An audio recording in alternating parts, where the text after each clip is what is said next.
Hello കൂട്ടുകാരെ, പുതിയൊരു വീഡിയോയിലേക്ക് സ്വാഗതം. ഇന്ന് നമ്മൾ നല്ലൊരു വെറൈറ്റി മുട്ടക്കറിയാണ് കേട്ടോ തയ്യാറാക്കാൻ പോകുന്നത്. കാണുന്ന പോലെ തന്നെ വളരെ ടേസ്റ്റിയാണിത്. വെറും 5 മിനിറ്റ് മതി ഈ ഒരു മുട്ടക്കറി തയ്യാറാക്കാനായിട്ട്. അപ്പോൾ ഈ ചാനൽ ആദ്യമായിട്ട് കാണുന്ന കൂട്ടുകാരുണ്ടെങ്കിൽ പ്ലീസ് ഒന്ന് സബ്സ്ക്രൈബ് ചെയ്ത് സപ്പോർട്ട് ചെയ്യണേ. വീഡിയോയ്ക്ക് ഒരു ലൈക്ക് ഇട്ട ശേഷം കണ്ടു തുടങ്ങുക. അപ്പോൾ നമുക്കിത് എങ്ങനെ തയ്യാറാക്കാമെന്ന് നോക്കാം കേട്ടോ.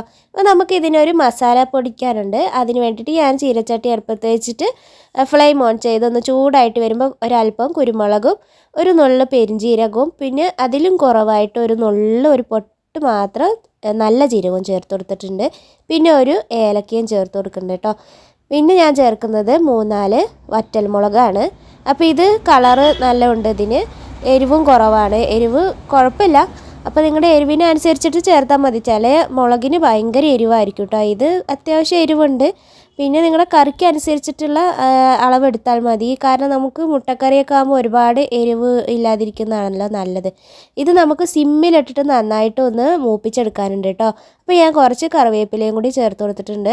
സിമ്മിലിട്ടതിന് ശേഷം ഇത് നന്നായിട്ടൊന്ന് മൊരിപ്പിച്ചെടുക്കുക. കരിഞ്ഞു പോകരുത്. കരിഞ്ഞു പോകുമ്പോൾ അതിൻ്റെ ടേസ്റ്റ് തന്നെ പോവും. ഇപ്പോൾ ഇതായിട്ടുണ്ട് കേട്ടോ. ഇനി നമുക്കിത് പാത്രത്തിലേക്ക് മാറ്റി വെക്കാം. അതൊന്ന് ആറിയിട്ടൊന്ന് പൊടിച്ചെടുക്കാം കേട്ടോ.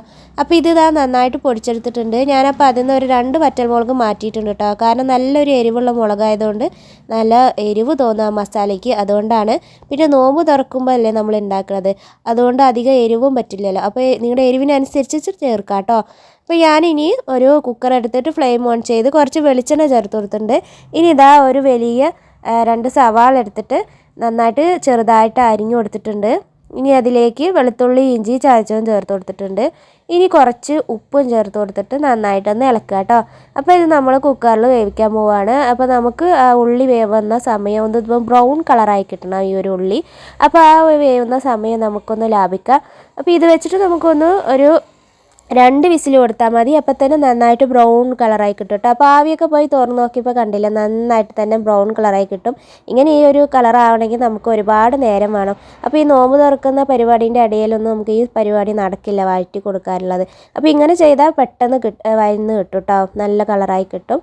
അപ്പോൾ അത് ഫ്ലെയിം ഓൺ ചെയ്തിട്ട് പിന്നെ ഞാൻ സിമ്മിലിട്ട ശേഷം തക്കാളി ചേർത്തോളൂ. ഒരു വലിയ തക്കാളിയാണ് കേട്ടോ.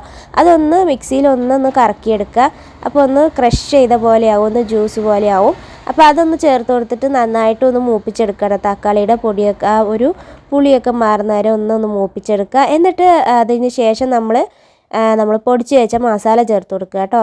അപ്പോൾ മസാല ചേർത്തിട്ട് പിന്നെ അധികം മൂപ്പിക്കേണ്ട ആവശ്യമില്ല. കാരണം നമ്മൾ നന്നായിട്ട് മൂപ്പിച്ചിട്ടാണല്ലോ ഈ മസാല നമ്മൾ ചേർത്ത് കൊടുക്കുന്നത്. അതുകൊണ്ട് പച്ചമണം മാറേണ്ട ആവശ്യമൊന്നുമില്ല.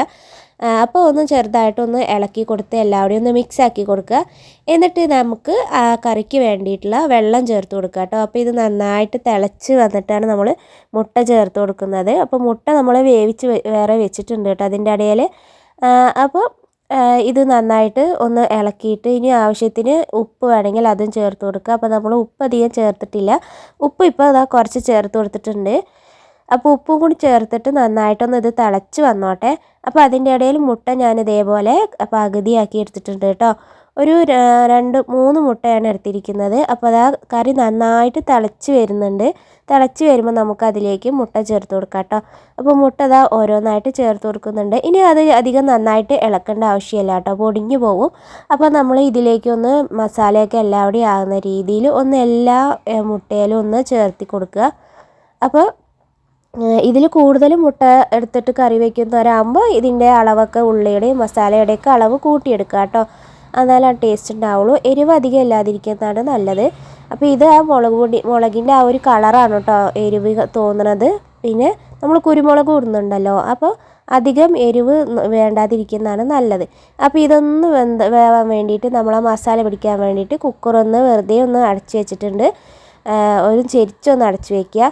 എന്നിട്ട് ഇതൊന്ന് തിളച്ച് നമുക്കൊന്ന് വറ്റി കിട്ടിയിട്ടുണ്ട്. ഒരു മീഡിയം ഫ്ലെയിമിലിട്ടിട്ട് നമ്മളൊന്ന് തിളപ്പിച്ചെടുക്കുക കേട്ടോ. അപ്പോൾ നന്നായിട്ട് കറിയൊക്കെ തിളച്ച് വറ്റിയിട്ടുണ്ട്. ഇപ്പോൾ നമ്മൾ ഫ്ലെയിം ഓഫ് ചെയ്തിട്ടുണ്ട് കേട്ടോ. നന്നായിട്ട് മസാലയൊക്കെ മൂത്ത് നല്ലൊരു കറിയായിട്ട് കിട്ടിയിട്ടുണ്ട്. അപ്പോൾ ഇത് പെട്ടെന്ന് നമുക്ക് തയ്യാറാക്കാൻ പറ്റിയിട്ടുണ്ട് കേട്ടോ. അപ്പോൾ നമുക്ക് നോമ്പ് തുറക്കുന്ന ആ ഒരു ഓരോന്ന് ഉണ്ടാക്കുന്ന സമയത്ത് നമുക്ക് സമയമില്ലാത്തപ്പോഴൊക്കെ ഇതേപോലെ പെട്ടെന്ന് നമുക്ക് ഈ ഒരു കറി തയ്യാറാക്കാൻ പറ്റും. അപ്പോൾ എല്ലാവരും ഇതേപോലെ ഒന്ന് ട്രൈ ചെയ്ത് നോക്കുക കേട്ടോ. നല്ലൊരു കറിയാണ്, ഈ ഒരു കറിക്ക് നല്ലൊരു ടേസ്റ്റാണ്. അപ്പോൾ മല്ലിയിലയൊക്കെ ഉണ്ടെങ്കിൽ അതും ചേർത്ത് കൊടുക്കുക കേട്ടോ, അത് നല്ലൊരു ഫ്ലേവറാണ്. അപ്പോൾ സൂപ്പർ ടേസ്റ്റി ആയിട്ടുള്ള നല്ല അടിപൊളിയായിട്ട് മസാലയൊക്കെ പിടിച്ചിട്ട് നല്ലൊരു കറിയാണ്. എല്ലാവരും ട്രൈ ചെയ്ത് നോക്കിയിട്ട് കമൻ്റ് അറിയിക്കാൻ മറക്കരുത്. അപ്പോൾ ഇന്നത്തെ വീഡിയോ ഇഷ്ടമായെങ്കിൽ ലൈക്ക് ചെയ്യുക, ഷെയർ ചെയ്യുക, സബ്സ്ക്രൈബ് ചെയ്യാത്ത കൂട്ടുകാരുണ്ടെങ്കിൽ സബ്സ്ക്രൈബ് ചെയ്യുക. അപ്പം മറ്റൊരു അടിപൊളി വീഡിയോ ആയിട്ട് വീണ്ടും കാണാം. Thank you for watching. By.